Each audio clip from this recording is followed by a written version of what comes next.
വളരെ കുറച്ച് ആളുകളെങ്കിലും ഈ വീഡിയോ കാണുമ്പോൾ, ഇതിൻ്റെ തംബ്നെയിൽ കാണുമ്പോൾ, ഇത് ക്ലിക്ക് ചെയ്യുന്ന സമയത്ത് ആലോചിച്ചിട്ടുണ്ടാവും യവൻ എന്തിനാണ് ഈ വീഡിയോ ചെയ്യുന്നതെന്ന്. കാരണം ജൂൺ മാസം 5-ാം തീയതിയിലെ 4 പത്രങ്ങൾ, മനോരമ, മാതൃഭൂമി, ദേശാഭിമാനി, മാധ്യമം, ഈ 4 പത്രങ്ങളിലെ വാർത്തകൾ അവലോകനം ചെയ്യുക എന്നുള്ളതാണ് ഈ വീഡിയോയുടെ ഉദ്ദേശം. ഓൾറെഡി ജൂൺ 5 എന്ന് പറയുന്നത് കഴിഞ്ഞുപോയി. ഞാൻ ഈ വീഡിയോ ഷൂട്ട് ചെയ്യുന്ന സമയത്ത് തന്നെ കഴിഞ്ഞുപോയി. ഇന്ന് ഒരുപാട് പേഴ്സണൽ കാര്യങ്ങളൊക്കെ ഉണ്ടായിരുന്നൊരു ദിവസമായിരുന്നു. അതുമാത്രമല്ല, ഇന്നത്തെ ഈ ഒരു പത്രം, ജൂൺ 5-ാം തീയതിയിലത്തെ 4 പത്രങ്ങൾ നമ്മൾ എടുത്ത് നോക്കുകയാണെങ്കിൽ, അല്ലെങ്കിൽ TV നമ്മൾ വെച്ച് നോക്കുകയാണെങ്കിൽ, ന്യൂസിലൂടെ കടന്നു പോവുകയാണെങ്കിൽ, പ്രധാന വാർത്ത എന്ന് പറയുന്നത് ഇലക്ഷൻ റിസൾട്ട് വന്നതിന് ശേഷം ഓരോ പാർട്ടികളും എന്തൊക്കെ ചെയ്യാൻ പോകുന്നു, ആരൊക്കെയാണ് ജയിച്ചത്, എന്തൊക്കെയാണ് അവരുടെ കുടുംബത്തിലെ വിശേഷങ്ങൾ, നാട്ടുകാരുടെ വിശേഷങ്ങൾ, അപ്പുറത്തും പറയാനുള്ള കാര്യങ്ങൾ, നമ്മൾ എന്തുകൊണ്ടാണ് തോറ്റതെന്ന് വിശദമായി പറയാമോ എന്നുള്ള ചർച്ചകൾ, ഇങ്ങനെയുള്ള ഒരുപാട് കാര്യങ്ങളാണ്. വേറെ പ്രധാന വാർത്തകളിലേക്ക് പോകാനുള്ള സാധ്യതകൾ തന്നെ വളരെ കുറവാണ്. അപ്പം ഏത് ദിക്കിലേക്ക് നോക്കിയാലും കാണുന്ന വാർത്ത തന്നെയാണുള്ളത്, എന്തിനാണ് വായിക്കാനുള്ളതെന്ന് അങ്ങനെ തോന്നുന്നുണ്ടെങ്കിൽ തീർച്ചയായും അതൊക്കെ തന്നെയാണ് മെയിനായിട്ട് എനിക്ക് പറയാനുള്ളത്. എനിക്ക് ഈ വാർത്തകളുമായി ബന്ധപ്പെട്ട് എൻ്റെ ചില പെർസ്പെക്റ്റീവുകൾ പങ്കുവയ്ക്കുക എന്നുള്ളതാണ് ഈ വീഡിയോയിൽ മെയിനായിട്ട് ഉദ്ദേശിക്കുന്നത്. ചിലപ്പോൾ ചില കൗണ്ടറുകൾ ഉണ്ടാവും, ചിലപ്പോൾ ചില ന്യായീകരണങ്ങൾ പോലെ നിങ്ങൾക്ക് തോന്നുന്ന കാര്യങ്ങളുണ്ടാവും, അങ്ങനെയുള്ള കുറേ എലമെൻറ്റുകളൊക്കെ ഉണ്ടാവും. മാത്രമല്ല, ഈ 4 പത്രങ്ങളും ഈ വാർത്തകളെ എങ്ങനെയാണ് ഡീൽ ചെയ്തിരിക്കുന്നത് എന്ന് കാണാനുള്ളൊരു കൗതുകവും സത്യമായും എനിക്കുണ്ട്. അപ്പോൾ നമുക്ക് പത്രങ്ങളിലേക്ക് ഊളിയിട്ടിറങ്ങാം. മലയാള മനോരമയിൽ നിന്ന് ആരംഭിക്കാം. മനോരമയുടെ ഫ്രണ്ട് പേജ് ഹരിതാഭമാർന്നാണ് ഇരിക്കുന്നത്, പച്ച നിറത്തിലാണ് ഇരിക്കുന്നത്. എനിക്ക് തോന്നുന്നു ഈ ലോക പരിസ്ഥിതി ദിനമാണല്ലോ, പരിസ്ഥിതി എന്ന് പറഞ്ഞാൽ തന്നെ പച്ചയാണല്ലോ, മരുഭൂമി ഒന്നും പരിസ്ഥിതിയിൽ വരില്ലേ എന്നെനിക്കൊരു സംശയമുണ്ട്. എനിവേ, പരിസ്ഥിതി ദിനം എന്ന് പറഞ്ഞു കഴിഞ്ഞാൽ പച്ച കളറാണ്. അപ്പോൾ മൊത്തത്തിലൊരു പച്ച കളറൊക്കെയാണ് അടിച്ചു വെച്ചിരിക്കുന്നത്. അതിൻ്റെ കൂടെ പച്ച തൊട്ട് NDA പന്തലിച്ച് INDIA എന്ന് പറയുന്ന ഒരു ഹെഡിങ് ഒക്കെ കൊടുത്തിട്ടുണ്ട്. അതൊക്കെ വളരെ ബ്യൂട്ടിഫുൾ ആയിരുന്നു. ഇന്ത്യ സഖ്യത്തിന് 234 സീറ്റും NDAക്ക് 292 സീറ്റും നേടാനായി. BJPക്ക് 240 സീറ്റ് മാത്രം. ഭരണം ഉറപ്പിക്കാൻ സഖ്യകക്ഷികളെ ആശ്രയിക്കണം. അങ്ങനൊരു ഫാക്റ്റ് അതിൽ കൊടുത്തിട്ടുണ്ട്. അതായത് BJP എന്ന് പറയുന്ന ഒറ്റ നിലയിൽ അവർക്ക് സ്വന്തമാക്കാൻ പറ്റിയിട്ടുള്ളത് 240 സീറ്റാണ്. അതായത് ഒറ്റയ്ക്ക് BJPക്ക് മാത്രമായിട്ട് ഭരിക്കുക എന്ന് പറയുന്നത് നടക്കില്ല. അതിനുള്ള കേവല ഭൂരിപക്ഷം അവർക്ക് കിട്ടിയിട്ടില്ല. അവരുടെ സഖ്യകക്ഷികളും കൂടി, NDAയുടെ ഭാഗമായിട്ടുള്ള ബാക്കിയുള്ളവരും കൂടി ഒപ്പം നിൽക്കണം.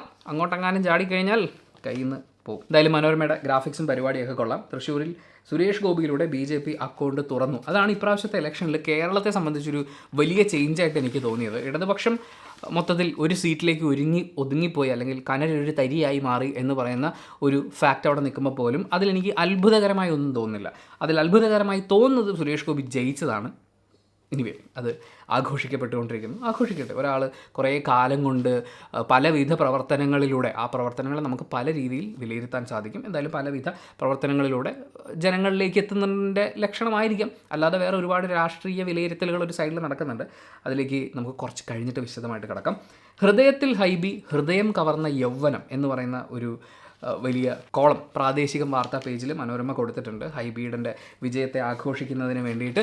ഈ പേജിൽ മാത്രമല്ല, നമ്മൾ പല പേജിലേക്കും പോകുമ്പോൾ എനിക്ക് ഫീൽ ചെയ്തൊരു കാര്യം എന്ന് വെച്ച് കഴിഞ്ഞാൽ, ഓരോ ആളുകളെക്കുറിച്ചും ഒന്നിലധികം സ്റ്റോറീസ്, സുരേഷ് ഗോപിയെക്കുറിച്ച് തന്നെ ഇപ്പോൾ ഒന്നിലധികം സ്റ്റോറീസ് പല പേജുകളിലായിട്ട് അവർ കൊടുക്കുന്നതായിട്ട് ശ്രദ്ധിച്ചു. എനിക്ക് തോന്നി എല്ലാവരും ഇലക്ഷൻ റിസൾട്ട് മാത്രമേ നോക്കുള്ളൂ എന്ന് പറയുന്നൊരു ചിന്തപ്പുറത്താണോന്ന് അറിയില്ല. എന്തായാലും ഭൂരിഭാഗം പത്രക്കടലാസുകളിലും നമുക്ക് ഇലക്ഷൻ റിലേറ്റഡ് വാർത്തകൾ തന്നെയുള്ളൂ. ബാക്കി വാർത്തകളൊക്കെ ചിന്നതായിട്ടാണ് പോകുന്നത്. പോളിംഗ് കുറഞ്ഞിട്ടും ഉയർന്ന ഭൂരിപക്ഷം എന്നുള്ള ഹൈബീഡൻ പറഞ്ഞ വാക്കുകളാണ് മനോരമ അവരുടെ വർത്തമാനം പേജിൽ കൊടുത്തിരിക്കുന്നത്.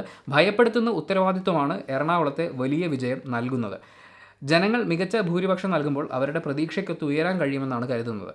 കഴിഞ്ഞ തവണത്തെ 77% പോളിംഗ് ഇത്തവണ 68% കുറഞ്ഞിട്ട് പോലും എക്കാലത്തെയും ഉയർന്ന ഭൂരിപക്ഷമാണ് ലഭിച്ചത്. ഹൈബീഡനെ സംബന്ധിച്ച് ഞാനിത് പറയുമ്പം ഒരാളെ പുകഴ്ത്താൻ വേണ്ടി പറയുന്നതോ, അല്ലെങ്കിൽ അയാൾക്ക് അടുത്ത പ്രാവശ്യവും കൂടുതൽ വലിയ വിജയം കിട്ടാൻ വേണ്ടിയിട്ട് പറയുന്നതോ അങ്ങനെയൊന്നും ആയിട്ട് കണക്കാക്കേണ്ടതില്ല.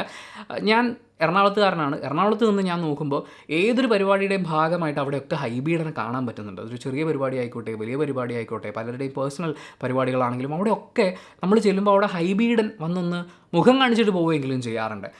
അതേസമയം ഇപ്പം ഹൈബീഡനോടുള്ള രാഷ്ട്രീയ ചായവാണെന്ന് വിചാരിക്കാതിരിക്കാൻ വേണ്ടിയിട്ട് ഇതിൻ്റെ കൂടെ ചേർത്ത് വെക്കുന്നതാണ് ഇടതുപക്ഷ സഹയാത്രികനായ എറണാകുളത്തുള്ള മറ്റൊരു നേതാവ്. അദ്ദേഹം ഇപ്പോൾ സജീവ രാഷ്ട്രീയത്തിൽ ഉണ്ടോയെന്ന് പോലും എനിക്ക് സംശയമാണ്. ഞാൻ പുള്ളിയെ ഇപ്പോൾ കാണാറില്ല. പക്ഷേ അദ്ദേഹമാണ് ഇലക്ഷന് മത്സരിച്ചതെങ്കിൽ ഞാൻ വോട്ട് ചെയ്യുമായിരുന്നു. കാരണം ഞാൻ ഈ +2 ജോയിൻ ചെയ്യാൻ വേണ്ടിയിട്ട് SH ഹയർ സെക്കൻഡറി സ്കൂളിൻ്റെ ഫ്രണ്ടിൽ നിൽക്കുകയാണ്. അപ്പോൾ ഞങ്ങൾ അകത്ത് കയറി പ്രിൻസിപ്പളിനെയൊക്കെ കണ്ടു. അപ്പോൾ അവർ ജോയിനിങ്ങിന് വേണ്ടിയിട്ട് ഇത്ര എമൗണ്ട് കെട്ടി വെക്കണം എന്ന് പറഞ്ഞു. അമ്മയുടെ കയ്യിൽ അതില്ല. അമ്മ അത് കരഞ്ഞു. അപ്പോൾ ആ പ്രിൻസിപ്പൾ മനസ്സലിഞ്ഞ് എമൗണ്ട് വളരെയധികം കുറച്ചു. അതായത് അവർക്ക് കുറയ്ക്കാവുന്നതിൻ്റെ മാക്സിമം കുറച്ചു. പക്ഷേ അതുപോലും കൊടുക്കാൻ അന്ന് ഞങ്ങളുടെ കയ്യിലില്ല.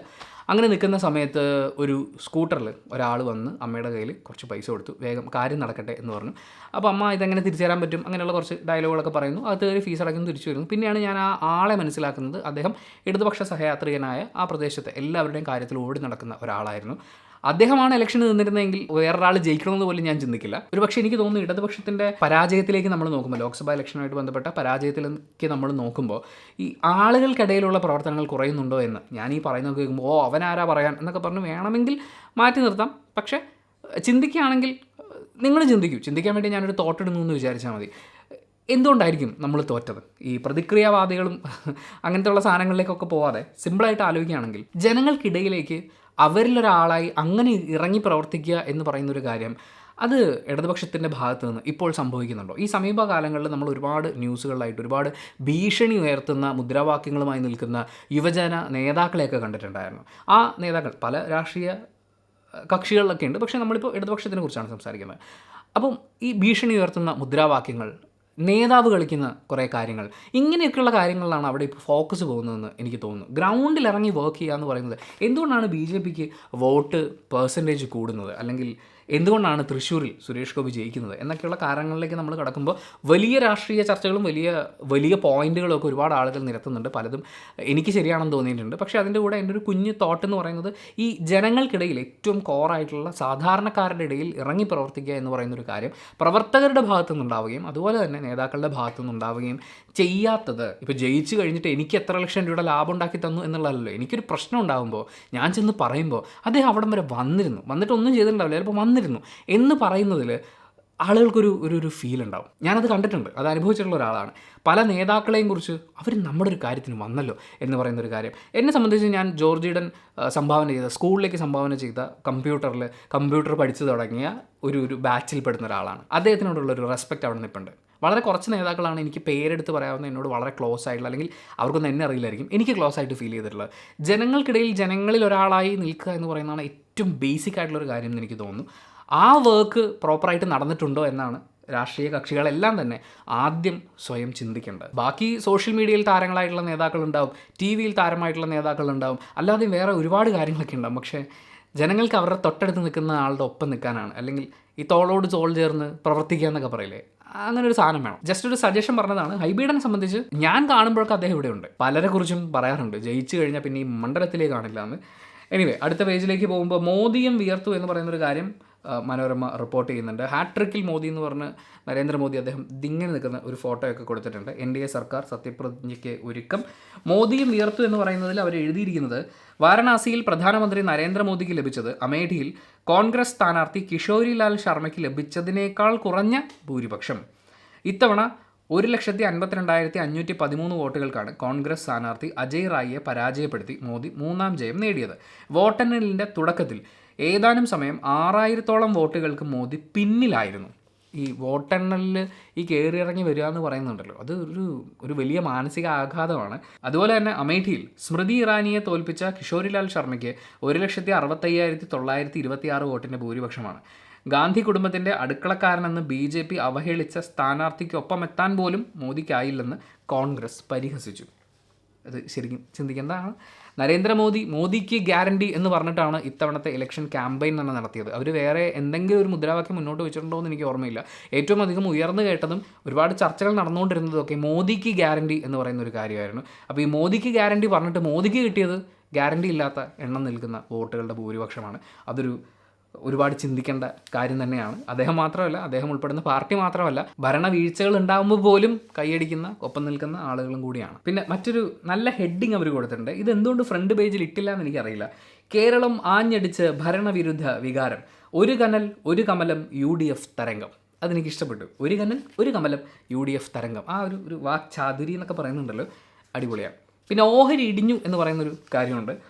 എക്സിറ്റ് പോൾ ഫലങ്ങളുടെ പിൻബലത്തിൽ ഉയർന്ന ഓഹരി വിപണിക്ക് യഥാർത്ഥ ഫലം പുറത്തു വന്നപ്പോൾ നേരിട്ടത് ചരിത്രത്തിലെ തന്നെ ഏറ്റവും വലിയ തകർച്ച. വ്യാപാരത്തിൻ്റെ ആദ്യ മണിക്കൂറുകളിൽ സെൻസെക്സിൻ്റെ 6,000-ലേറെ പോയിന്റിൻ്റെ ഇടിവാണുണ്ടായത്. നിഫ്റ്റിയിൽ 2,000-ഓളം പോയിന്റ് നഷ്ടമായി. വ്യാപാര അവസാനത്തോടെ നഷ്ടത്തിൽ ഒരു പങ്ക് നികത്താൻ കഴിഞ്ഞെങ്കിലും അത് നിക്ഷേപകർക്ക് കാര്യമായ ആശ്വാസമായില്ല. ഞാൻ ആലോചിക്കുന്ന മറ്റൊരു നിക്ഷേപകർ എന്ന് പറയുന്നത് ഓരോ രാഷ്ട്രീയ പാർട്ടികൾക്കും മറ്റേ ബോണ്ട് കൊടുക്കുകയോ അങ്ങനെ കുറേ കാര്യങ്ങളൊക്കെ ഉണ്ടായില്ലോ. അവരൊക്കെ കൊടുത്ത ബോണ്ട് അതിനെക്കുറിച്ചുള്ള ആലോചനയിലായിരിക്കും. എന്തായാലും തൃശ്ശൂരിൽ സുരേഷ് ഗോപി ജയിക്കുന്നു എന്ന് പറയുന്ന അത് ഒരു സന്തോഷ വാർത്തയായി ഒരുപാട് പേര് ഉൾക്കൊള്ളുമ്പോഴും സങ്കടകരമായ വാർത്തയായി കുറേ ആളുകളെങ്കിലും, ഒരുപക്ഷെ കുറച്ച് ആളുകളെങ്കിലും ഉൾക്കൊള്ളാൻ സാധ്യതയുള്ള ഒരു കാര്യം തൽക്കാലം പൊതുരംഗത്ത് നിന്ന് വിട്ടുനിൽക്കും എന്ന് K. മുരളീധരൻ തോറ്റ സ്ഥാനാർത്ഥി പറയുകയാണ്. തൽക്കാലം പൊതുരംഗത്തു നിന്ന് തന്നെ വിട്ടുനിൽക്കുകയാണെന്നും ഇനിയൊരു മത്സരത്തിനോ കോൺഗ്രസ് കമ്മിറ്റികളിലോ പങ്കെടുക്കാനില്ലെന്നും തൃശ്ശൂരിലെ UDF സ്ഥാനാർത്ഥി K മുരളീധരൻ. മത്സരിക്കാനുള്ള മൂഡ് പോയി. അതാണ് എനിക്ക് മത്സരിക്കാനുള്ളൊരു മൂഡ് പോയി. അപ്പം ഞാൻ ചോദിക്കുന്ന സിമ്പിളായിട്ടുള്ളൊരു ചോദ്യം എന്താ അറിയോ, നിങ്ങൾ മത്സരിക്കാനും ജയിക്കാനും വേണ്ടി മാത്രമാണോ? ജനങ്ങൾക്കൊപ്പം നിൽക്കുക എന്നുള്ളതല്ലേ, ജനങ്ങൾക്കിടയിൽ പ്രവർത്തിക്കുക എന്നുള്ളതല്ലേ? അതോ നേതാവായി കഴിഞ്ഞാൽ അതിൻ്റെ ഒന്നും ആവശ്യമില്ലെന്നാണോ? എനിക്കറിയില്ല. എന്തായാലും മൂഡ് പോയി. ഇപ്പോൾ പോയ മൂഡ് നമുക്ക് ആന പിടിച്ചാൽ കിട്ടുമോ? പാർട്ടിയിൽ സാധാരണ പ്രവർത്തകനായി തുടരും. പോയിന്റ്. അപ്പോൾ സോറി കേട്ടോ, ഞാൻ പറഞ്ഞ പിൻവലിച്ചു. K മുരളീധരൻ എന്ന രാഷ്ട്രീയ നേതാവിനെ കുരുതി കൊടുക്കുകയായിരുന്നോ എന്നത് ഭാവിയിൽ ജനം തീരുമാനിക്കട്ടെ. തീർച്ചയായും ഒരുപാട് ചർച്ചകൾ നടക്കുന്നൊരു വിഷയം തന്നെയാണ് സുരേഷ് ഗോപിയുടെ ജയവുമായി ബന്ധപ്പെട്ട്. അവിടെ കള്ളക്കളികൾ നടന്നിട്ടുണ്ടോ, വോട്ട് ചോർന്നിട്ടുണ്ടോ, അങ്ങനെയുള്ള ഒരുപാട് ചർച്ചകൾ ഞാൻ TV-യിലും ഈ പോകുന്ന വഴിക്കൊക്കെ പല സ്ഥലത്തൊക്കെ ഇന്ന് ഫുള്ള് ഓട്ടമൊക്കെ ആയിരുന്നു. അപ്പോൾ അതിൻ്റെ ഇടയിൽ ഇങ്ങനെ ഇടയ്ക്ക് ന്യൂസ് ലൈവൊക്കെ എടുത്ത് വെച്ച് നോക്കുമ്പോൾ അങ്ങനെയുള്ള കുറേ ഡിസ്കഷൻസൊക്കെ കണ്ടു. സുരേഷ് ഗോപിക്ക് വേണ്ടി 3 തവണ പ്രധാനമന്ത്രിയും സുനിൽകുമാറിന് വേണ്ടി പലയിടത്തും പിണറായി വിജയനും വന്നു. തനിക്ക് വേണ്ടി DK ശിവകുമാർ മാത്രമാണ് വന്നത്. ദേശീയ നേതാക്കളടക്കം പ്രചാരണത്തിൽ നിന്ന് വിട്ടുനിന്നു. കോൺഗ്രസ് സംഘടനാ സംവിധാനമാകെ വളരെ പ്രയാസത്തിലാണ്. അത് മാറ്റിയെടുക്കണമെന്നേ ഞാൻ പറയുന്നുള്ളൂ. LDF ഇവിടെ ജയിച്ചിരുന്നെങ്കിൽ എനിക്ക് ദുഃഖം ഉണ്ടാകില്ലായിരുന്നു. നേമത്ത് കഷ്ടപ്പെട്ടിട്ടാണ് BJP അക്കൗണ്ട് പൂട്ടിച്ചത്. ആ സ്ഥാനത്ത് ഞാൻ മത്സരിച്ചിട്ട് പോലും BJP അക്കൗണ്ട് തുറന്നതിനാൽ പ്രയാസമുണ്ട്. ഉറപ്പായും കിട്ടുമെന്ന് വിശ്വസിച്ച ന്യൂനപക്ഷ വോട്ടുകളിലെ വിള്ളലാണ് തൃശ്ശൂരിൽ BJPയുടെ മുന്നേറ്റത്തിന് കാരണം. മുന്നോക്ക സമുദായത്തിൻ്റെ ഏതാണ്ട് മുഴുവൻ വോട്ടുകളും ക്രൈസ്തവ വോട്ടുകളും അവർ സമാഹരിച്ചു. മുസ്ലിം വോട്ടുകൾ ചില നിയോജക മണ്ഡലങ്ങളിൽ LDFന് കൂടെ നിന്നു. ഈ വോട്ടുകളിൽ ഏകീകരണം UDFന് ലഭിച്ചില്ല. CPMന്റെ ഉരുക്കുകോട്ടകളായ ഏതാനും പഞ്ചായത്തുകളിൽ BJP കടന്നുകയറ്റമുണ്ടായി. ഇടതുപക്ഷത്തിന് മികച്ച സ്ഥാനാർത്ഥി ഉണ്ടായിട്ട് പോലും മുൻ വർഷത്തേക്കാൾ 12,000 വോട്ട് മാത്രമേ ലഭിച്ചുള്ളൂ. നേരത്തെ പറഞ്ഞതുപോലെ CPM BJP അന്തർധാര ഉണ്ടായിട്ടുണ്ട്. പക്ഷേ അത് വലത്തോട്ടും സഞ്ചരിച്ചിട്ടുണ്ട്. അത് കഴിഞ്ഞ് ലാസ്റ്റ് പാരഗ്രാഫ്. ചിലർക്ക് ചില സ്ഥലങ്ങളിൽ രാശിയില്ല. ജനിച്ച സ്ഥലത്ത് തനിക്ക് രാശിയില്ല. ദേശീയ നേതൃത്വത്തോട് താനായിട്ട് പരാതിയൊന്നും പറയുന്നില്ല. സംസ്ഥാന നേതൃത്വത്തോട് ഏകോപനമില്ലെന്ന കാര്യങ്ങൾ സൂചിപ്പിച്ചിരുന്നു. ആരെയും കുറ്റം പറഞ്ഞിട്ടില്ല. സംസ്ഥാന നേതൃത്വത്തോട് പറഞ്ഞിട്ടും വേണ്ടത്ര പരിഗണന ഉണ്ടായിട്ടില്ലെന്നും മുരളീധരൻ പറഞ്ഞു. 2 ആരോപണങ്ങളാണ് മെയിനായിട്ടുള്ളത്. സ്വന്തം പാർട്ടി കൂടെ നിന്നില്ല.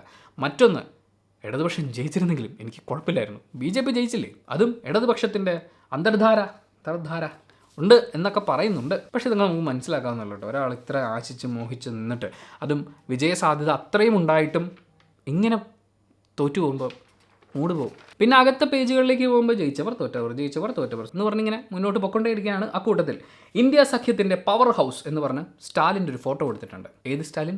MK സ്റ്റാലിൻ, തമിഴ്നാട് മുഖ്യമന്ത്രി.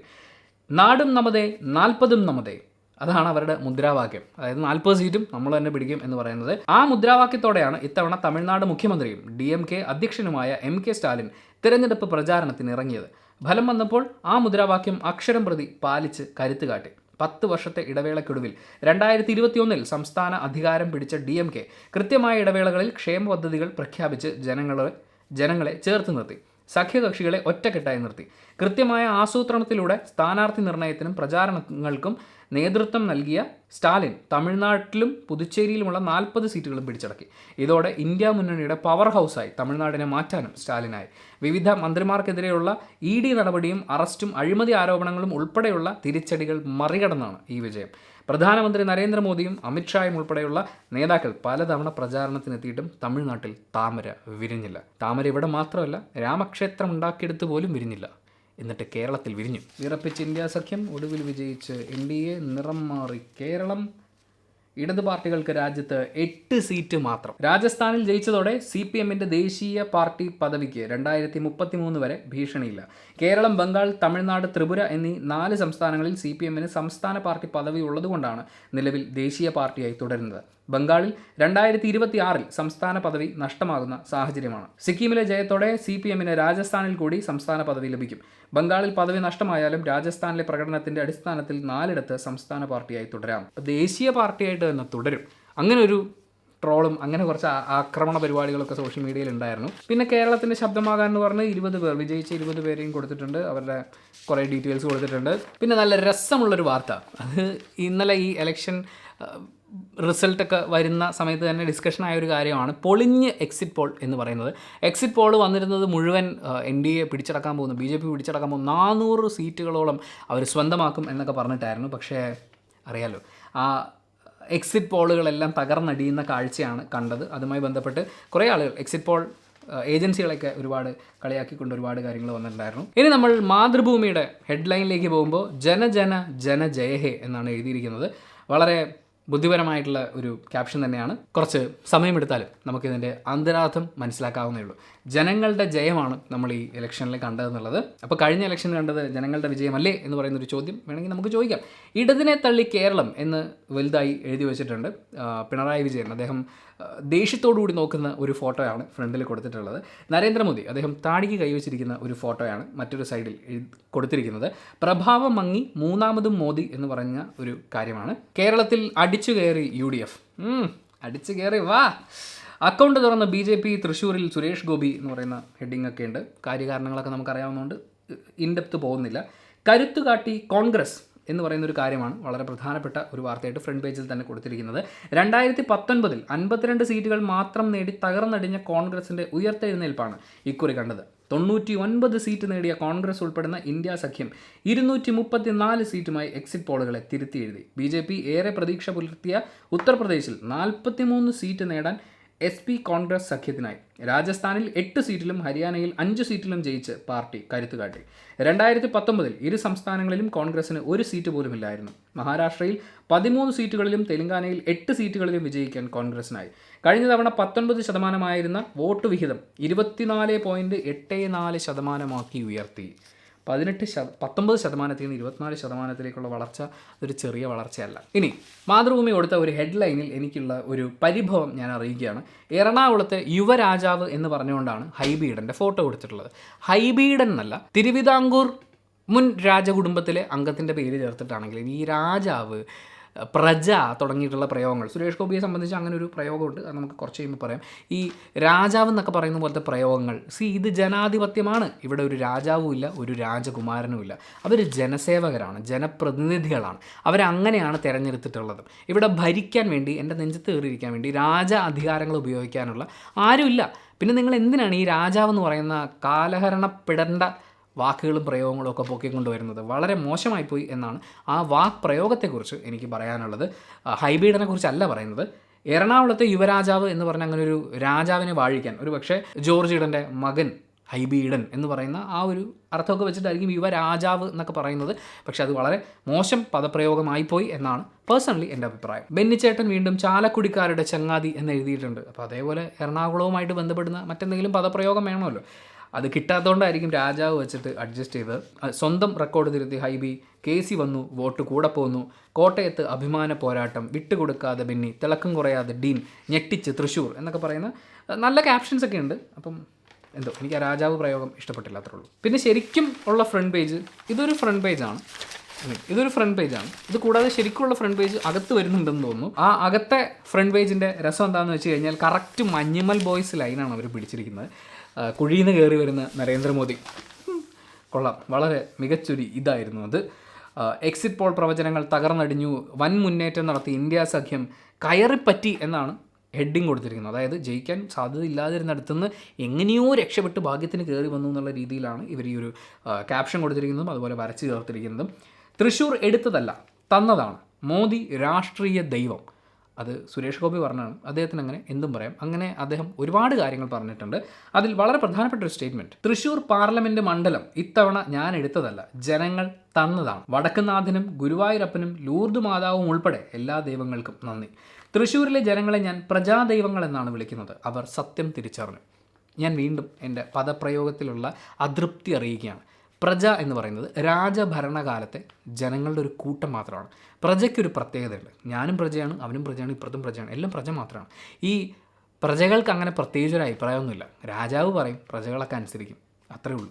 അതല്ലാതെ രാജാവിനെതിരെ ആരെങ്കിലും എന്തെങ്കിലും പറഞ്ഞു കഴിഞ്ഞാൽ ആ പ്രജയെ അങ്ങ് തട്ടിക്കളയും, അത്രേ ഉള്ളൂ. രാജാവിൻ്റെ കീഴിൽ നിൽക്കുന്ന ഒരാളാണ്. ആ പ്രജകളിൽ നിന്ന് നമ്മൾ പൗരന്മാരായി മാറിയതാണ്. എല്ലാവർക്കും ഇൻഡിവിജ്വലി അവകാശങ്ങളുണ്ട്. ആ ഒരു രീതിയിലേക്ക് മാറിക്കൊണ്ടിരിക്കുന്നത് നമ്മൾ വീണ്ടും പ്രജകൾ എന്നൊക്കെ വിളിക്കുന്നത്. ആ പ്രയോഗം പോലെ നമ്മൾ സുരേഷ് ഗോപിയുടെ പല പദപ്രയോഗങ്ങളും അദ്ദേഹത്തിൻ്റെ പല കാര്യങ്ങളും എടുത്ത് നോക്കുകയാണെങ്കിൽ അവിടെയൊക്കെ ഈ പറയുന്ന ഒരു അദ്ദേഹം ഒരു രാജാവ് അല്ലെങ്കിൽ ഒരു നാട്ടുപ്രമാണി എന്നൊക്കെ പറയുന്ന പോലത്തെ ഒരു ലൈനിലുള്ള കാഴ്ചകൾ നമുക്ക് കാണാൻ പറ്റും. ഒരു ധാർഷ്ട്യത്തിൻ്റെ എലമെൻറ്റ് ഫീൽ ചെയ്തിട്ടുണ്ട്. അതിനോടൊപ്പം ചേർത്ത് വായിക്കാൻ തോന്നിയത് കൊണ്ടാണ് ഞാൻ ഈ ഒരു കാര്യം പറയുന്നത്. ദൈവങ്ങളൊക്കെ വിളിച്ചോട്ടെ, ഒരു വിശ്വാസി എന്നുള്ള രീതിയിൽ എൻ്റെ കൺകണ്ട ദൈവം എന്നൊക്കെ പറയുന്ന പദപ്രയോഗങ്ങളിലല്ല. പക്ഷേ ഈ പ്രജ, നേരത്തെ കണ്ട രാജാവ് പദപ്രയോഗത്തിലെ വിയോജിപ്പ് അവിടെ നിൽക്കുമ്പോഴും അദ്ദേഹം പറഞ്ഞ അവസാന സ്റ്റേറ്റ്മെൻറ്റ് എനിക്ക് വളരെയധികം ഇഷ്ടപ്പെട്ടു. ലൂർദ് മാതാവിന് ഞാൻ നൽകിയ കിരീടം പോലെ തൃശ്ശൂരിനെ എൻ്റെ ശിരസിൽ ചൂടി പ്രവർത്തിക്കും. ഒരു ജനപ്രതിനിധി അദ്ദേഹത്തിന് കിട്ടിയ തൻ്റെ പ്രദേശത്തിനെ തൻ്റെ ശിരസിൽ ചൂടുന്ന, അതായത് ഏറ്റവും സുന്ദരമായി പരിപാലിക്കേണ്ട ഒരു കാര്യത്തെ പോലെ കാണുന്നു, അതിനെ അങ്ങനെ ട്രീറ്റ് ചെയ്യും എന്നൊക്കെ പറയുന്ന പുതിയ വജ്രമോ വൈരമോ ഒക്കെ കിട്ടുമ്പോൾ കിരീടത്തിൽ പതിപ്പിച്ചാൽ അതിന് ഭംഗി കൂടുമല്ലോ. അപ്പോൾ അങ്ങനെ തനിക്ക് കിട്ടുന്ന എല്ലാ ക്ഷേമ പദ്ധതികളും തന്നിലേക്ക് വരുന്ന, അല്ലെങ്കിൽ തനിക്ക് മാനേജ് ചെയ്യാൻ പറ്റുന്ന എല്ലാം തന്നെ അദ്ദേഹത്തിൻ്റെ മണ്ഡലത്തിന് വേണ്ടി ഉപയോഗിക്കുക എന്ന് പറയുന്ന ഒരു കാര്യത്തിലേക്ക് വരികയാണെങ്കിൽ തീർച്ചയായും അത് വലിയൊരു കാര്യമാണ്. എല്ലാവരും അങ്ങനെ തന്നെ അതിനെ കാണണം എന്നാണ് ഞാനും പറയാം. വീണ്ടും ഇലക്ഷൻ വാർത്തകൾ മുന്നോട്ട് പോയിക്കൊണ്ടിരിക്കുകയാണ്. എല്ലാ മാധ്യമങ്ങളും ഒരുപോലെ പ്രാധാന്യത്തോടെ കൊടുത്തിട്ടുള്ള ഒരു കാര്യം എന്ന് പറയുന്നത് പ്രശസ്ത മാധ്യമ പ്രവർത്തകൻ BRP ഭാസ്കർ അദ്ദേഹം അന്തരിച്ചു എന്ന് പറയുന്ന വാർത്തയാണ്. വീണ്ടും നമ്മളിങ്ങനെ പോയിക്കൊണ്ടിരിക്കുന്നു. രാജസ്ഥാൻ, തമിഴ്നാട്, ഗുജറാത്ത്, ഉത്തർപ്രദേശ്, മധ്യപ്രദേശ്, പഞ്ചാബ്, അങ്ങനെ മുന്നോട്ട് പോകുന്നു. മോദി പാളിപ്പോയ UP തന്ത്രം, താമരവാടി, ദീദി നേടി, അധീർ വീണു, അടിതെറ്റി സഖ്യം. ഇതൊക്കെ എന്താണ്, കവിതയോ? വയലാർ എഴുതും ഇതുപോലെ. പ്രാദേശിക വാർത്തകളിലാണ് പിന്നെയും കുറച്ച് ഡിഫറെൻ്റ് ആയിട്ടുള്ള വാർത്തകളുള്ളത്. അങ്ങനെ മാതൃഭൂമി അവസാനിപ്പിച്ച് നമ്മൾ ദേശാഭിമാനിയിലേക്ക് പോകുമ്പോൾ ദേശാഭിമാനിയുടെ ഫ്രണ്ട് പേജ്, ഇന്ത്യ ജ്വലിച്ചു, മോദി വിറച്ചു, കേരളം ചതിച്ചു. ഇല്ല, അത് ഇതിൽ എഴുതിയിട്ടില്ല, ഞാൻ എൻ്റെ കയ്യിൽ നിന്നിട്ടതാണ്. ഇന്ത്യ ജ്വലിച്ചു, മോദി വിറച്ചു. ഇന്ത്യ 231, മോദി സഖ്യം ഇന്ത്യയ്ക്ക് 294 എന്ന് ഒരു സൈഡിൽ എഴുതിയിട്ടുണ്ട്. ആൻഡ് നരേന്ദ്രമോദിയുടെ ഒരു ഫോട്ടോ അവർ വരച്ചു വെച്ചിട്ടുണ്ട്, ഒരു കാർട്ടൂൺ. അതിൽ ഒരുപാട് പരിക്കുകൾ പറ്റിയ നരേന്ദ്രമോദി, അദ്ദേഹത്തെ വഹിച്ചു കൊണ്ടുപോകുന്ന അമിത്ഷാ അടക്കമുള്ള ആളുകൾ, അങ്ങനെയാണ് അവരുടെ ഫ്രണ്ട് പേജ് കൊടുത്തിരിക്കുന്നത്. അപ്പോൾ എങ്ങനെയാണ് BJPക്ക് ഏറ്റ തിരിച്ചടിയായി ഇത് മാറുന്നത് എന്ന് പറയുന്ന കാര്യങ്ങളാണ് ഫ്രണ്ട് പേജിൽ മുഴുവനായിട്ട് അവർ കൊടുത്തിരിക്കുന്നത്. കേരളത്തിൽ UDF 18 എന്ന് പറയുന്നൊരു കുഞ്ഞു വാർത്ത ഫ്രണ്ട് പേജ് ഇങ്ങനെ കിടക്കണമല്ലോ, അതിൻ്റെ ഏറ്റവും താഴെയായിട്ട് ഇത്രയുമാണ് അവർ കൊടുത്തിട്ടുള്ളത്. ആദ്യം ഞാൻ ഈ നമ്പർ കണ്ടപ്പോൾ ഏതാണ്ട് 2 കോടി എന്നൊക്കെ എഴുതി വെച്ചിരിക്കുന്ന പോലെ അങ്ങനെ ഫീൽ ചെയ്തു കേട്ടോ. അത്രയും വലുതായിട്ടാണ് എഴുതിയിരിക്കുന്നത്. 20,111 വോട്ടിൻ്റെ ഭൂരിപക്ഷം ആലത്തൂരിൽ LDF. കനൽ ഒരു തരി മതി എന്ന് പറയുന്നത്. പിന്നെ ദേശാഭിമാനി, അത് പാർട്ടിയുമായി ബന്ധപ്പെട്ട് നിൽക്കുന്ന പത്രം തന്നെയാണ്, പാർട്ടി പത്രമാണ്. അപ്പോൾ അവർ എങ്ങനെയായിരിക്കും ഈ വാർത്ത കൊടുക്കുക എന്നുള്ളത് നമുക്ക് അറിയാമല്ലോ. എന്നാലും ആ ഹെഡിങ്ങിൻ്റെ ഒരു രീതിയൊക്കെ കണ്ടപ്പോൾ അതിൽ കുഞ്ഞു കാര്യം കൂടി ഉണ്ടല്ലോ. അങ്ങനെ പറഞ്ഞാണ്, ഒരു തമാശയായിട്ട് കണ്ടാൽ മതി, നല്ല സീരിയസ് ആയിട്ട് എടുക്കുമെങ്കിലും കുഴപ്പമൊന്നുമില്ല. ഇവിടെ ഒരു പ്രത്യേകത എന്താണെന്ന് വെച്ച് കഴിഞ്ഞാൽ, ഈ മാതൃഭൂമിയിൽ കണ്ടതുപോലെയുള്ള വരെ കവിതാത്മകമായിട്ടുള്ള ഹെഡിങ്ങുകൾ കാണുന്നില്ല. അതെന്ത് രസമായിരുന്നു. അയോധ്യയിലും തോറ്റ് BJP എന്ന് പറയുന്ന ഒരു വാർത്ത നല്ല കളർഫുള്ളായിട്ട് തന്നെ ദേശാഭിമാനി കൊടുത്തിട്ടുണ്ട്. ബാബറി മസ്ജിദ് തകർത്ത് നിർമ്മിച്ച അയോധ്യ രാമക്ഷേത്രം സ്ഥിതി ചെയ്യുന്ന ഫൈസാബാദ് ലോക്സഭാ മണ്ഡലത്തിൽ BJPയെ പുറന്തള്ളി വോട്ടർമാർ. 5,54,289 വോട്ട് നേടിയ സമാജ്വാദി പാർട്ടി സ്ഥാനാർത്ഥി അവധേഷ് പ്രസാദ് 1.5 ലക്ഷത്തോളം വോട്ടിന് BJP സിറ്റിംഗ് MP ലല്ലു സിംഗിന് നിലംപരിശാക്കി. വാരണാസിക്ക് പുറമെ മോദി നേരിട്ട് ശ്രദ്ധ പതിപ്പിച്ച സീറ്റിലാണ് BJP വമ്പൻ പരാജയം ഏറ്റുവാങ്ങിയത്. മോദിക്ക് ഗ്യാരണ്ടി ആണ് ഏറ്റവും കൂടുതൽ അടി കിട്ടിയൊരു പ്രയോഗമായിട്ട് പറയുന്നത്. പല കാര്യങ്ങൾ അവർ മാർക്കറ്റ് ചെയ്യണമായിരുന്നു എന്നുള്ള കുറേ ഡിസ്കഷൻസ് ഒക്കെ പല സ്ഥലത്തും കണ്ടിട്ടുണ്ടായിരുന്നു. ഫൈസാബാദിൽ പോൾ ചെയ്ത വോട്ടിൻ്റെ 48.73% SP സ്ഥാനാർത്ഥി നേടി. BJPയുടെ വോട്ട് 5% കുറഞ്ഞ് 43.68%. ഇതുമായിട്ട് ബന്ധപ്പെട്ട് ഒരു ട്രോള് കണ്ടിട്ടുണ്ടായിരുന്നു. അയ്യപ്പൻ രാമക്ഷേത്രം വരെ ഒന്ന് ഒരു സന്ദർശനത്തിന് പോയതിൻ്റെ റിസൾട്ടാണത് എന്ന് പറയുന്ന ഒരു രീതിയിൽ മുതലെടുക്കാൻ നോക്കിക്കഴിഞ്ഞാൽ തിരിച്ചടി വരും എന്ന് പറയുന്ന ആ ഒരു ആംഗിളിലാണ് അതിനെക്കുറിച്ച് വന്നത്. പ്രജ്വൽ രേവണ്ണയ്ക്ക് തോൽവി. ഇന്നലെ ഞാൻ ഈ ന്യൂസ് ചാനലുകളൊക്കെ ഇങ്ങനെ മാറി കണ്ടുകൊണ്ടിരുന്നപ്പോൾ അതിൽ നമ്മുടെ ശ്രീകണ്ഠൻ നായരുടെ ന്യൂസ് ചാനൽ, അവർ 3 പേര് നിന്നിട്ട് വൻ പരിപാടികളൊക്കെയാണല്ലോ. അവർ ശരിക്കും എൻ്റർടൈൻമെൻറ്റ് പരിപാടിയാണ് റൺ ചെയ്തുകൊണ്ടിരുന്നത്. ഇടയ്ക്കും തലയ്ക്കൊക്കെ അപ്ഡേറ്റ് പറയും എന്നുള്ള ഒഴിച്ച് നിർത്തിയാൽ ഇവർ 3 പേരും കൂടി നിന്നിട്ട് ഫുൾ കോമഡി ഷോ നടന്നുകൊണ്ടിരിക്കുകയായിരുന്നു. പക്ഷേ അതിനിടയിൽ അവർ ഒരുപാട് രസമുള്ള, എന്ന് വെച്ചാൽ ഫാക്റ്റുകളും കാര്യങ്ങളൊക്കെയാണ് പറയുന്നത്, പക്ഷേ രസകരമായ ഒരു അവതരണം എന്നുള്ള രീതിയിലാണ് വളരെ ഫണ്ണി ആയിട്ട് പോകുന്നു. അതിൽ പ്രജ്വൽ രേവണ്ണ തോൽവിയിലേക്ക് അടുക്കുന്നു എന്ന് പറയുന്ന ഓരോ നിമിഷത്തിലും അവരത് വലിയൊരു സന്തോഷകരമായിട്ട്, ഈ നാട്ടിലെ സ്ത്രീകളുടെ വിജയമായിട്ട്, അല്ലെങ്കിൽ ഈ നാട്ടിലെ ജുഡീഷ്യൽ അല്ലെങ്കിൽ നീതി ന്യായത്തിൻ്റെ വിജയമായിട്ട് എന്നൊക്കെ പറഞ്ഞിട്ടുണ്ടായിരുന്നു. എനിക്കതും ഇഷ്ടപ്പെട്ടിട്ടുണ്ടായിരുന്നു. എന്തായാലും പ്രജ്വൽ രേവണ്ണയ്ക്ക് തോൽവി എന്നത് ഒരു പ്രധാന വാർത്തയായിട്ട് തന്നെ കൊടുത്തിട്ടുണ്ട്. തമിഴകം തൂത്തുവാരി പുരോഗമന മുന്നണി. സ്മൃതി ഇറാനി തോറ്റത് 1.67 ലക്ഷം വോട്ടിന്. പക്ഷേ ഇതൊക്കെ കുറച്ച് കവിതാത്മകമായിട്ട് എഴുതണ്ടേ, അപ്പോഴല്ലേ വായിക്കുമ്പോൾ ഒരു ഗുമ്മുള്ളൂ. ഇനി വളരെ പ്രധാനപ്പെട്ട ഒരു വാർത്തയുണ്ട്. വാർത്ത വരുന്നത് മഞ്ചേരിയിൽ നിന്നാണ്. 16-കാരിയെ പീഡിപ്പിച്ച് ഗർഭിണിയാക്കിയ യുവാവിന് 103 വർഷം കഠിന തടവും 3.5 ലക്ഷം രൂപ പിഴയും ശിക്ഷ. എടവണ്ണ മുണ്ടേങ്ങര കൊളപ്പാടൻ അൻസിഫിനെയാണ് മഞ്ചേശ്വരം സ്പെഷ്യൽ പോക്സോ കോടതി ജഡ്ജി AM അഷ്റഫ് ശിക്ഷിച്ചത്. 25 വയസ്സുള്ള ആളാണ്. അദ്ദേഹത്തിന് 103 വർഷം കഠിന തടവാണ്. ബലാത്സംഗത്തിനും പ്രായപൂർത്തിയാകാത്ത പെൺകുട്ടിയെ പീഡിപ്പിച്ചതിന് 30 വർഷം വീതം കഠിന തടവും 1 ലക്ഷം രൂപ വീതം പിഴയുമാണ് ശിക്ഷ. ബാലികാ സംരക്ഷണ നിയമപ്രകാരം 40 വർഷം കഠിന തടവും 1 ലക്ഷം രൂപ പിഴയും അടക്കണം. പിഴയടയ്ക്കാത്ത പക്ഷം 3 വകുപ്പുകളിലും 3 മാസം വീതം അധിക തടവ് അനുഭവിക്കണം. വീട്ടിൽ അതിക്രമിച്ച് കയറിയതിന് 3 വർഷ കഠിന തടവ്, 500,000 രൂപ പിഴ. 2021 നടന്ന സംഭവത്തിൻ്റെ വിധിയാണത്. പിന്നെ സ്കൂൾ വാഹനങ്ങളിൽ സുരക്ഷിത യാത്ര ഉറപ്പാക്കും എന്ന് പറയുന്നൊരു വാർത്തയുണ്ട്. അതും വളരെ പ്രാധാന്യം അർഹിക്കുന്ന ഒരു വാർത്ത തന്നെയാണ്. സ്കൂളുകൾ തുറക്കുന്നൊരു സമയമാണല്ലോ. സംസ്ഥാനത്ത് സ്കൂൾ ബസ്സുകളും വിദ്യാർത്ഥികളെ കൊണ്ടുപോകുന്ന മറ്റു വാഹനങ്ങളും പരിശോധിക്കണമെന്ന് RTOമാർക്ക് ഗതാഗത വകുപ്പ് നിർദ്ദേശം നൽകി. മാർഗ്ഗനിർദ്ദേശങ്ങൾ കൃത്യമായി പാലിക്കുന്നുണ്ടോ എന്ന് ഉറപ്പുവരുത്താനാണിത്. ഈ പറയുന്നൊരു കാര്യം ഇത് പേരൻസിൻ്റെ ഭാഗത്തുനിന്നുണ്ടാവണം. അതുപോലെ നമ്മളും റോഡിലൂടെ വാഹനം ഓടിച്ച് പോകുമ്പോൾ കുട്ടികളുമായിട്ട് പോകുന്ന വണ്ടികളൊക്കെ കാണുമല്ലേ. അപ്പോൾ കുട്ടികളെ സുരക്ഷിതമല്ലാത്ത രീതിയിൽ കൊണ്ടുപോകുന്നു എന്ന് കാണുമ്പോൾ നമുക്കും പ്രതികരിക്കാനുള്ള വകുപ്പൊക്കെ ഉണ്ട്. നമ്മൾ അതിൻ്റെ ഫോട്ടോയും മറ്റു കാര്യങ്ങളൊക്കെ എടുത്തിട്ട് നമുക്കിതിനൊക്കെ എവിടെയാണ് സമയം എന്ന് വിചാരിച്ച് വേണമെങ്കിൽ വിട്ട് കളയാവുന്നതാണ്. പക്ഷേ നമ്മൾ അങ്ങനെ ഒരു ഫോട്ടോ എടുത്ത് കൃത്യമായിട്ട് റിപ്പോർട്ട് ചെയ്യുകയാണെങ്കിൽ നാളെ ഒരു വലിയ അപകടവും അതുമായി ബന്ധപ്പെട്ട് വായിക്കുമ്പോൾ നെഞ്ച് കിടുങ്ങി പോകുന്ന വാർത്തകളൊക്കെ വരാനുള്ള സാഹചര്യത്തിന് നമുക്ക് തടയാൻ പറ്റും. ഇലക്ഷനിൽ പരാജയപ്പെട്ട സ്ഥാനാർത്ഥി ശൈലജ ടീച്ചർ KK ശൈലജ നവമാധ്യമങ്ങളിലെ തെറ്റായ വാർത്തകൾ സ്വാധീനിച്ചു എന്നൊരു പരാമർശം നടത്തിയിട്ടുണ്ട്. ലോക്സഭാ തെരഞ്ഞെടുപ്പിൽ പൊതുവായി കാണുന്ന UDF ട്രെൻഡ് തന്നെയാണ് വടകരയിലും ഉണ്ടായതെന്ന് KK ശൈലജ പറഞ്ഞു. അതോടൊപ്പം സമൂഹ മാധ്യമങ്ങൾ വഴിയുണ്ടായ തെറ്റായ പ്രചാരണം വടകരയിൽ ഉൾപ്പെടെ ജനങ്ങളെ സ്വാധീനിച്ചിട്ടുണ്ട്. ഇങ്ങനെ പ്രചരിക്കുന്ന തെറ്റായ വാർത്തകൾ കുറേ ആളുകളിൽ എത്തും. സത്യം സഞ്ചരിക്കാൻ തുടങ്ങുമ്പോഴേക്കും നുണ 100,000 മൈൽ സഞ്ചരിച്ച് കഴിഞ്ഞിട്ടുണ്ടാവും. അത് മറികടക്കണമെങ്കിൽ അതിന് പറ്റിയ സംവിധാനം ഉണ്ടാവേണ്ടതുണ്ടെന്നും അവർ പറഞ്ഞു. നവമാധ്യമങ്ങളുമായി ബന്ധപ്പെട്ട് ശൈലജ ടീച്ചറുമായിട്ട് ബന്ധപ്പെട്ട് ഒരുപാട് പ്രചാരണങ്ങൾ നടന്നിട്ടുണ്ടായിരുന്നു, കുപ്രചരണങ്ങൾ നടന്നിട്ടുണ്ടായിരുന്നു. അതിൻ്റെ കാരണക്കാരായിട്ടുള്ള വ്യക്തികളെ കൃത്യമായി പോയിൻ്റ് ഔട്ട് ചെയ്യുകയും ശിക്ഷിക്കുകയും ഒക്കെ ചെയ്യേണ്ടതാണ്. ആഭ്യന്തര വകുപ്പുണ്ട്, ഡിജിറ്റൽ കേസുകളൊക്കെ കൈകാര്യം ചെയ്യാൻ വേണ്ടിയിട്ട് നമുക്കിവിടെ സൈബർ സെല്ലുണ്ട്. പ്രവർത്തിച്ച് കൃത്യമായി ശിക്ഷ നേടിക്കൊടുക്കണം. മാത്രമല്ല സോഷ്യൽ മീഡിയയിലൂടെ ജനങ്ങളെ തെറ്റായ രീതിയിൽ സ്വാധീനിക്കാൻ ശ്രമിക്കുന്നവർക്കെതിരെയും നടപടികൾ ഉണ്ടാവണം. ശൈലജ ടീച്ചർ പറഞ്ഞ ആരോപണത്തിനെ ഗവൺമെൻറ് മതിയായ പ്രാധാന്യത്തോടുകൂടി സ്വീകരിക്കണമെന്നും നടപടികൾ കൈക്കൊള്ളണമെന്നും ഞാനും ആഗ്രഹിക്കുന്നു, പ്രതീക്ഷിക്കുന്നു, ആവശ്യപ്പെടുന്നു. എക്സിറ്റ് പോളൊക്കെ കോമഡി അല്ലേ എന്ന് പറയുന്നൊരു കുറിപ്പ് ദേശാഭിമാനിയുടെ ലാസ്റ്റ് പേജിലുണ്ട്. അത് എല്ലാ പത്രങ്ങളും റിപ്പോർട്ട് ചെയ്തിട്ടുള്ളത് തന്നെയാണ്. പ്രവചനം പൊട്ടിപ്പാളീസായതോടെ ചാനൽ ചർച്ചയ്ക്കിടെ പൊട്ടിക്കരഞ്ഞ് പ്രദീപ് ഗുപ്ത. വാർത്ത ഇങ്ങനെയാണ്: NDAയുടെയും നരേന്ദ്രമോദിയുടെയും വൻ വിജയം പ്രവചിച്ച എക്സിറ്റ് പോൾ കച്ചവടക്കാർ, അങ്ങനെയാണ് അതിൻ്റെ കോഡ്സെറ്റ് കൊടുത്തിരിക്കുകയാണ്. എക്സിറ്റ് പോൾ കച്ചവടക്കാർ തെരഞ്ഞെടുപ്പ് ഫലം വന്നപ്പോൾ പരിഹാസ്യരായി. തെരഞ്ഞെടുപ്പ് തന്ത്രജ്ഞരെന്ന് മാധ്യമങ്ങൾ വാഴ്ത്തിയ പ്രശാന്ത് കിഷോർ, പ്രദീപ് ഗുപ്ത എന്നിവരുടെ അവകാശവാദങ്ങൾ ആവിയായി. പ്രദീപ് ഗുപ്തയുടെ ആക്സിസ് മൈ ഇന്ത്യ പ്രവചിച്ചത് NDAക്ക് 301 മുതൽ 400 വരെ സീറ്റുകളാണ്. പ്രവചനം പൊട്ടിപ്പാളീസായതോടെ ഗുപ്ത ചാനൽ ചർച്ചയ്ക്കിടെ പൊട്ടിക്കരഞ്ഞു. പാവം, പിഞ്ചു മനസ്സാണെന്ന് എന്ത് ചെയ്യാൻ പറ്റും. എക്സിറ്റ് പോൾ സർവേകൾ പ്രവചിച്ചതിൽ നിന്ന് ശരാശരി 75 സീറ്റ് NDAക്ക് കുറഞ്ഞു. NDAക്ക് 355 മുതൽ 380 വരെ സീറ്റ് ലഭിക്കുമെന്നാണ് 6 ചാനലുകൾ എക്സിറ്റ് പോളുകളിൽ പ്രഖ്യാപിച്ചത്. എക്സിറ്റ് പോളുകൾക്ക് പിന്നാലെ കുതിച്ചു കയറിയ ഓഹരി വിപണി ആദ്യ ഫലസൂചന വന്നപ്പോൾ തന്നെ തകർന്നടിഞ്ഞു. പിന്നെ മാധ്യമത്തിൻ്റെ ഫ്രണ്ട് പേജിൽ മോദിയുടെ ഒരു തകരുന്ന ഒരു ചിത്രം അവിടെ നിന്ന് ഇങ്ങനെ തെളിഞ്ഞു വരുന്നത് രാഹുൽ ഗാന്ധിയുടെ ചിത്രം എന്ന് പറയുന്ന പോലത്തെ ഒരു സംഭവമാണ്. വെറുപ്പിനെ പിളർന്ന് ഇന്ത്യ എന്നാണ് കൊടുത്തിരിക്കുന്നത്. നല്ല ക്യാപ്ഷനായിട്ട് എനിക്ക് തോന്നി. വെറുപ്പിലും വ്യാജങ്ങളിലും കെട്ടിപ്പൊക്കിയതെല്ലാം ഇടിഞ്ഞു പൊളിഞ്ഞു വീഴുകയാണ്. അപരവിദ്വേഷം. ഞാൻ ഈ പറയുമ്പോൾ ന്യൂസ് റീഡർമാരിൽ ആരെങ്കിലും നിങ്ങൾക്ക് ഓർമ്മ വരുന്നുണ്ടോ? വെറുപ്പിലും വ്യാജങ്ങളിലും കെട്ടിപ്പൊക്കിയതെല്ലാം ഇടിഞ്ഞു പൊളിഞ്ഞു വീഴുകയാണ്. അപരവിദ്വേഷം നാവിട്ടലച്ച വെറുപ്പിൻ്റെ തെരുവുകളിൽ സ്നേഹത്തിൻ്റെ കൊച്ചു കടകൾ ഉയർത്താനാണ് ഇന്ത്യയുടെ പൊതുഹിതം. ഭരണഘടനയെ തകർക്കാൻ, മനുഷ്യത്വം കൈവിടാൻ ഒരുക്കമല്ലെന്ന് ഇന്ത്യ വിളിച്ചു പറയുന്നു. മാനവ സൗഹൃദത്തിൻ്റെ തിരതള്ളലിൽ കൃത്രിമങ്ങളിൽ പടുത്ത പൊയ്മുഖങ്ങൾ ഉടഞ്ഞു വീഴുമെന്നുറപ്പ്.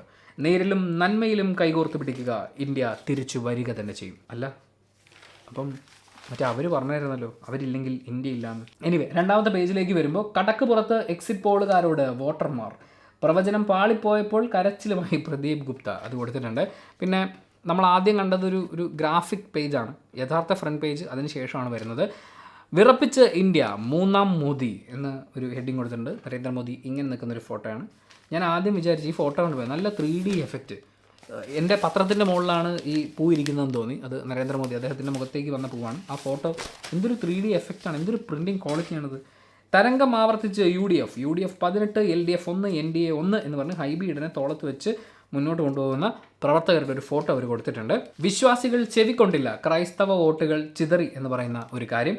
മണിപ്പൂർ സ്പന്ദിക്കാതെ തൃശ്ശൂർ. അവിടെ നമ്മൾ അടുത്ത പേജിലേക്ക് പോകുമ്പോൾ സുരേഷ് ഗോപി തൃശ്ശൂർ എടുത്തു, മുരളീധരനെ ചതിച്ചു കൊന്നോ എന്നൊക്കെ പറഞ്ഞിട്ട് ക്വസ്റ്റ്യൻ മാർക്ക് കിട്ടിയിട്ടുള്ള ഒരു ഫോട്ടോയും കാര്യങ്ങളൊക്കെയാണ്. കൈയടിച്ച് കേരളം എന്ന് പറഞ്ഞ് വിജയിച്ച ആളുകളുടെ എല്ലാവരുടെയും പേരുകളും ഫോട്ടോസൊക്കെ കൊടുത്തിട്ടുണ്ട്. അപരാജിതൻ കെ രാധാകൃഷ്ണൻ എന്ന് പറഞ്ഞിട്ടാണ് ആലത്തൂർ വിജയിച്ച കെ രാധാകൃഷ്ണൻ അദ്ദേഹത്തിൻ്റെ ഫോട്ടോയൊക്കെ കൊടുത്തിട്ടുള്ളത്. ഒടുവിൽ തരൂർ പച്ച തൊട്ടു എന്ന് പറഞ്ഞിട്ട്, ശരിയാണ്, തിരുവനന്തപുരം ഇങ്ങനെ മാറി മറഞ്ഞുകൊണ്ടിരിക്കുകയായിരുന്നു അവസാന നിമിഷം വരെ. ഒന്നൊന്നര തിരിച്ചു വരവ് എന്ന് പറഞ്ഞിട്ട് നമ്മുടെ രാഹുൽ ഗാന്ധിയുടെ ഒരു ചിരിച്ചു നിൽക്കുന്ന ഫോട്ടോ കൊടുത്തിട്ടുണ്ട്. മോഡി കുറഞ്ഞ് ഗ്യാരണ്ടി എന്ന് പറഞ്ഞ് നരേന്ദ്രമോദി അദ്ദേഹത്തിനെ ഒരു കുപ്പിയിൽ അടച്ചിട്ട് ഇന്ത്യ എന്ന് പറയുന്ന കോർക്ക് വെച്ചിട്ട് ഇങ്ങനെ INDIA വെച്ചിട്ടുള്ള കോർക്ക് വെച്ച് അടച്ച് അതിനകത്ത് വിഷമിച്ച് നിൽക്കുന്ന നരേന്ദ്രമോദി, അദ്ദേഹത്തിനെയാണ് നമുക്ക് മാധ്യമം ഒരു കാർട്ടൂണിലൂടെ കാണിച്ചു തരുന്നത്. ഇതിൽ വളരെ പ്രധാനപ്പെട്ട ഒരു വാർത്ത, ഇത് മറ്റ് മാധ്യമങ്ങൾ റിപ്പോർട്ട് ചെയ്തതായിട്ട് ഞാൻ കണ്ടില്ല. അവനവൻ്റെ ക്രെഡിറ്റ് വെറുതെ എന്തിനാണ് സോഷ്യൽ മീഡിയയിലെ ആളുകൾ ഇങ്ങനെ പോപ്പുലറാക്കുന്നതെന്ന് വിചാരിച്ചിട്ടായിരിക്കും. പോരാളികളെ സല്യൂട്ട് എന്ന് പറഞ്ഞിട്ട് ധ്രുവ് റാത്തി അദ്ദേഹത്തിൻ്റെ ഒരു ഫോട്ടോ കൊടുത്തിട്ടുണ്ട്. മുഹമ്മദ് സുബൈർ, രവീഷ് കുമാർ തുടങ്ങിയവരുടെ ഫോട്ടോയും കൊടുത്തിട്ടുണ്ട്. ധ്രുവ് റാത്തി അദ്ദേഹത്തിൻ്റെ യൂട്യൂബ് ചാനലിലൂടെ നരേന്ദ്രമോദി, അദ്ദേഹം മുന്നോട്ട് നയിക്കുന്ന മുന്നണി ഒക്കെ എത്രത്തോളം കള്ളത്തരങ്ങളാണ് പറയുന്നത്, എന്തൊക്കെ ഫേക്കായിട്ടുള്ള അജണ്ടകളാണ് അവർ നമ്മുടെ മുന്നിലേക്ക് വെക്കുന്നത്, എങ്ങനെയാണ് ആളുകളുടെ കണ്ണിൽ പൊടിയിടുന്നത്, എങ്ങനെയാണ് വാട്സപ്പ് യൂണിവേഴ്സിറ്റികളിലൂടെ അവർ ആളുകളുടെ കണ്ണിൽ പൊടിയിട്ടുകൊണ്ടിരുന്നത് എന്നൊക്കെ പറയുന്ന ഒരുപാട് കാര്യങ്ങൾ തുറന്നു കാട്ടിയ വീഡിയോസ് ഉണ്ടായിരുന്നു. അതൊക്കെ നോർത്ത് ഇന്ത്യയിലെ പലയിടങ്ങളിലും ഗ്രാമങ്ങളിൽ വരെ വലിയ സ്ക്രീനിൽ പ്രദർശിപ്പിക്കുക എന്നുള്ളതായിരുന്നു ശരിക്കും പ്രതിപക്ഷത്തിന് ചെയ്യാനുണ്ടായിരുന്ന ഏറ്റവും പ്രധാനപ്പെട്ട കാര്യം. ആൻഡ് ധ്രുവരാത്തി ഉയർത്തിയ ചോദ്യങ്ങൾക്ക് മറുപടി ഉണ്ടോ എന്ന് പ്രതിപക്ഷം ചോദിക്കുന്ന ഒരു അവസ്ഥയിലേക്ക്, അങ്ങനെ ക്യാമ്പയിന് ഉപയോഗിക്കത്തക്ക ഒരു രീതിയിലേക്ക് മാറുന്ന കാര്യങ്ങളുണ്ടായിരുന്നു. അപ്പോൾ അദ്ദേഹത്തിനെക്കുറിച്ച് മാധ്യമം റിപ്പോർട്ട് ചെയ്തിട്ടുണ്ട്. അതിൻ്റെ കൂടെ വ്യാജ വാർത്തകൾക്കെതിരെ വസ്തുതകൾ വെളിപ്പെടുത്തി എതിരിടുന്ന ആൾട്ട് ന്യൂസ് സഹസ്ഥാപകനായ മുഹമ്മദ് സുബൈറും BJPക്കെതിരായ പോരാട്ടത്തിൽ ശക്തമായ സാന്നിധ്യമായി. വ്യാജ വാർത്തകളും വിദ്വേഷ പ്രചാരണങ്ങളും കയ്യോടെ പിടികൂടി പുറത്തുവിട്ട സുബൈർ ഭരണപക്ഷത്തിൻ്റെ കണ്ണിലെ കരടായിരുന്നു. മുതിർന്ന മാധ്യമപ്രവർത്തകൻ രവീഷ് കുമാർ, ആകാശ് ബാനർജി, അഭിഷാർ ശർമ്മ, അജിത് അഞ്ജും, ദീപക് ശർമ്മ, പ്രഗ്യ മിശ്ര തുടങ്ങിയ മാധ്യമപ്രവർത്തകരും സമൂഹ മാധ്യമങ്ങളിലൂടെ സത്യത്തിനു വേണ്ടി പൊരുതി. NDTV അദാനി ഗ്രൂപ്പ് ഏറ്റെടുത്തപ്പോൾ സ്വന്തമായി യൂട്യൂബ് ചാനൽ തുടങ്ങിയ രവീഷ് കുമാറിന് 1 കോടിയിലേറെ വരിക്കാരാണുള്ളത്. സോഷ്യൽ മീഡിയയുടെ ശക്തി എന്താണ് എന്ന് ഇത്തവണത്തെ ഇലക്ഷനിൽ കണ്ടു എന്ന് തന്നെ നമുക്ക് പറയാം. അത് വ്യാജ പ്രചരണങ്ങളിലൂടെ ഒന്നും നേടിയെടുത്തതല്ല, വ്യാജ പ്രചരണങ്ങളെ പൊളിച്ചടുക്കിക്കൊണ്ടാണ്. അപ്പോൾ ഈ വ്യാജ പ്രചരണങ്ങൾക്ക് മുന്നിൽ നിന്ന മെയിൻ മാധ്യമങ്ങളെയാണ് ഈ സോഷ്യൽ മീഡിയയിലൂടെ പലരും, അല്ലെങ്കിൽ മുൻ മാധ്യമ പ്രവർത്തകർ തന്നെ പൊളിച്ചടുക്കിക്കൊണ്ടിരിക്കുന്നത്. എന്തൊരു ലീഡാ ഹൈബി ഈഡ, ആഹാ ആഹാ ആഹാ, അത് നല്ലൊരു ഹെഡിങ് ആയിരുന്നു. എന്തൊരു ലീഡാ ഹൈബി ഈഡ. ഇവർ മുദ്രാവാക്യം ആണോ ഇങ്ങനെ എഴുതിയേക്കുന്നതെന്ന് എനിക്ക് സംശയം തോന്നിപ്പോണം, അത്രയും രസമായിട്ടാണ്. പിന്നെ ഹൈബീഡൻ ഇങ്ങനെ കൈവീശിക്കൊണ്ട് നിൽക്കുമ്പോൾ ഹൈബി വൈബ് എന്ന് പറഞ്ഞിട്ട് ഒരു ഹെഡിങ് വീണ്ടും കൊടുത്തിട്ടുണ്ട്. ഷൈൻ്റെ തട്ടകത്തിൽ ഷൈൻ ചെയ്ത് ഹൈബിയുടെ തേരോട്ടം. ഇതെന്താണിത്, ഹൈബീഡിന് ഹെഡിങ് കൊടുക്കുന്ന പേജോ? ഫുൾ ഹൈബീഡിന് വേണ്ടിയിട്ടുള്ള ഹെഡിങ്ങുകളാണ്. അത് ഡിഫറെൻറ്റ് നല്ല രസമുള്ള ഹെഡിങ്സ് കൊടുത്തിട്ടുണ്ട്, കൊള്ളാം. പാർട്ടി സ്ഥാനാർത്ഥി തോറ്റു, പിടിയും പോത്തുകറിയും വിതരണം ചെയ്ത് ആഘോഷിച്ചു. കേരള കോൺഗ്രസ് എമ്മിൻ്റെ തോൽവിയാണ് പാർട്ടി നേതാവ് ആഘോഷിച്ചത്. കാരണം പാർട്ടിയിലെ പ്രശ്നങ്ങൾ. കോട്ടയത്തെ UDF സ്ഥാനാർത്ഥി ഫ്രാൻസിസ് ജോർജിൻ്റെ വിജയം ആഘോഷമാക്കി പിറവം ടൗണിൽ പിടിയും പോത്തുകറിയും വിതരണം ചെയ്തു. കുറച്ച് നേരത്തെ ഇതൊക്കെ ഒന്ന് അറിയിച്ചിരുന്നെങ്കിൽ നമുക്കങ്ങോട്ട് പോകുമായിരുന്നു. കുറച്ച് പിടിയും പോത്തുകറിയൊക്കെ മിസ്സായിപ്പോയി. ഇതുപോലെ കുറേ ഉണ്ടായിരുന്നു, ബിരിയാണി വിതരണം ചെയ്യുന്ന കാഴ്ചകൾ, അങ്ങനെയുള്ള കുറേ കാഴ്ചകളൊക്കെ കണ്ടിട്ടുണ്ടായിരുന്നു. ഇലക്ഷൻ വാർത്തകളിൽ പല മാധ്യമങ്ങളിലും ഒരുപാട് വാർത്തകൾ മുങ്ങിപ്പോയിട്ടുണ്ടാവും. കാര്യം ഇതൊക്കെ ആളുകൾ അറിയാൻ ആഗ്രഹിക്കുന്ന കാര്യങ്ങളാണല്ലോ, അപ്പോൾ അതിന് കൂടുതൽ ഇമ്പോർട്ടൻസ് കൊടുക്കും. പക്ഷേ മാതൃഭൂമിയിൽ അവർ മിസ്സാക്കാതെ പോയ ഒരു വാർത്ത കൂടി പറഞ്ഞുകൊണ്ട് നമുക്ക് ഈ വീഡിയോ അവസാനിപ്പിക്കാം. സ്കൂട്ടർ യാത്രക്കാരിയെ ഇടിച്ചു വീഴ്ത്തി കവർച്ച, ഗർഭിണിയും ഭർത്താവും അറസ്റ്റിൽ. ഞാൻ വിചാരിച്ചു ഇനിയിപ്പോൾ എഴുതിയപ്പോൾ മാറിപ്പോയതാണ്. ഗർഭിണിയും ഭർത്താവും കൂടി ഒരു സ്കൂട്ടർ യാത്രക്കാരിയെ അപകടപ്പെടുത്തിയിട്ട് അവരുടെ കയ്യിൽ നിന്ന് കവർച്ച നടത്തി രക്ഷപ്പെടാൻ ശ്രമിച്ചു എന്നുള്ളതാണ്. ഇത് കുറച്ച് ദിവസങ്ങൾക്ക് മുമ്പ് റിപ്പോർട്ട് ചെയ്തിട്ടുള്ളൊരു കാര്യമാണ്. ഹരിപ്പാട് നിന്നാണ് വാർത്ത റിപ്പോർട്ട് ചെയ്തിട്ടുള്ളത്. രാമപുരത്തെ സ്വകാര്യ സ്ഥാപനത്തിലെ ജീവനക്കാരി പള്ളിപ്പാട് നാലുംകെട്ട് കവലക്കൽ ആര്യ 23 വയസ്സുള്ള പെൺകുട്ടിയാണ്. ഈ പെൺകുട്ടി സ്കൂട്ടറിൽ യാത്ര ചെയ്യായിരുന്നു. അപ്പോൾ പുറകെ വന്ന ഒരു സ്കൂട്ടർ ഇവരെ ഇടിച്ചു വീഴ്ത്തി. അതിൽ 2 പുരുഷന്മാരാണ് എന്നാണ് ആര്യ മുൻപ് മൊഴി കൊടുത്തിരുന്നത്. അതിൻ്റെ കാരണം എന്ന് വെച്ച് കഴിഞ്ഞാൽ പുരുഷ വേഷത്തിലാണ് പുറകിലുണ്ടായിരുന്ന ആളും ഉണ്ടായിരുന്നത്. അപ്പോൾ ഈ വീണ ആളെ രക്ഷിക്കാനുള്ള രീതിയിലാണല്ലോ ഈ ഇടിച്ചിട്ട് കഴിയുമ്പോൾ നമ്മളാണെങ്കിൽ ഇപ്പോൾ എൻ്റെ വണ്ടി തട്ടി ഒരാൾ വീണ് കഴിഞ്ഞാൽ ഞാൻ അങ്ങോട്ട് ചെല്ലില്ലേ. അപ്പോൾ അങ്ങനെ ഇവർ രണ്ടുപേരും കൂടി അടുത്ത് വന്നു. അപ്പോൾ സഹായിക്കുന്നതാണ് ഈ പെൺകുട്ടി ആദ്യം വിചാരിച്ചത്. പക്ഷേ ആ പെൺകുട്ടി വീണ് കിടക്കുമ്പോൾ അവരുടെ ദേഹത്തുണ്ടായ ആഭരണങ്ങൾ, പാദസരമൊക്കെ പൊട്ടിച്ചെടുക്കുകയാണ് ഇവർ ചെയ്തത്. എന്നിട്ട് അവർ കടന്നു കളഞ്ഞു. ഈ പറഞ്ഞ ആഭരണങ്ങളൊന്നും ഈസി ആയിട്ട് പറിച്ചെടുക്കാൻ പറ്റില്ലല്ലോ. അപ്പോൾ ഒരുപാട് വേദന ഉണ്ടാവുമല്ലോ, ഒരു പിടിവലിയൊക്കെ ഉണ്ടായിട്ടുണ്ടാവുമല്ലോ. അങ്ങനെ ആ കുട്ടിക്ക് പരിക്കുകളൊക്കെ ഉണ്ടായിരുന്നു. എന്തായാലും ആ പ്രതികൾ രക്ഷപ്പെട്ടു. പോലീസുകാർ എന്ത് ചെയ്തു, അടുത്തുണ്ടായിരുന്ന CCTV ദൃശ്യങ്ങളൊക്കെ പരിശോധിച്ച് സ്കൂട്ടർ കണ്ടുപിടിക്കുന്നു, പ്രതികളെ കണ്ടെത്തുമ്പോൾ പോലീസ് തിരിച്ചറിഞ്ഞൊരു കാര്യം, അവർ 2 പേരും പുരുഷന്മാരായിരുന്നില്ല. അതിൽ ഒരാൾ പുരുഷനും മറ്റേയാൾ ഒരു സ്ത്രീയുമായിരുന്നു. ആ സ്ത്രീ 5 മാസം ഗർഭിണിയായിരുന്നു. ഒന്ന് ആലോചിക്കുക, അവരുടെ അവരുടെ ബ്രില്യൻസ് എങ്ങനെയാണ് പോയതെന്ന്. ഒരാൾ സ്ത്രീയും മറ്റേ ആൾ പുരുഷനുമാണ്. അപ്പോൾ ആൺവേഷം കിട്ടി പുറകിലിരിക്കാം, എന്നിട്ട് നമ്മൾ ഈ കൃത്യം നിർവഹിച്ച ശേഷം വണ്ടി ഓടിച്ചു പോകുന്നു. പുറകിലിരിക്കുന്ന ആൾ സ്ത്രീയായിട്ട് മാറുന്നു, ഫ്രണ്ടിലുള്ള ആൾ ഇങ്ങനെ ഭർത്താവ്. അപ്പോൾ ഭാര്യയും ഭർത്താവും, ഭാര്യയാണെങ്കിൽ ഗർഭിണിയാണ്. അപ്പോൾ ആരും സംശയിക്കില്ലല്ലോ എന്ന് പറയുന്ന ആ ഒരു തോട്ട് പ്രോസസ്സ് ഉണ്ടല്ലോ, ഭയങ്കര ക്രിമിനൽ മൈൻഡായിട്ടാണ് എനിക്ക് ഫീൽ ചെയ്തത്. എന്തായാലും സൂക്ഷിക്കുക. നമ്മൾ ചുറ്റും കാണുന്ന എല്ലാവരും അവരുടെ അവസ്ഥകൾ കൂടി പരിഗണിച്ചിട്ടാണെങ്കിലും എല്ലാവരും അത്ര നല്ല മനുഷ്യരൊന്നും ആവണം എന്നില്ല. സൂക്ഷിച്ചാൽ നമുക്ക് കൊള്ളാം എന്ന് പറഞ്ഞുകൊണ്ട് ഈ വീഡിയോയുടെ അവസാനിക്കുകയാണ്. Thank you so much for watching this video. Video ഇഷ്ടപ്പെട്ടാൽ ലൈക്ക് ചെയ്യുക, കമൻറ്റ് ചെയ്യുക, ഷെയർ ചെയ്യുക, സബ്സ്ക്രൈബ് ചെയ്യുന്ന കാര്യം പരിഗണിക്കുക.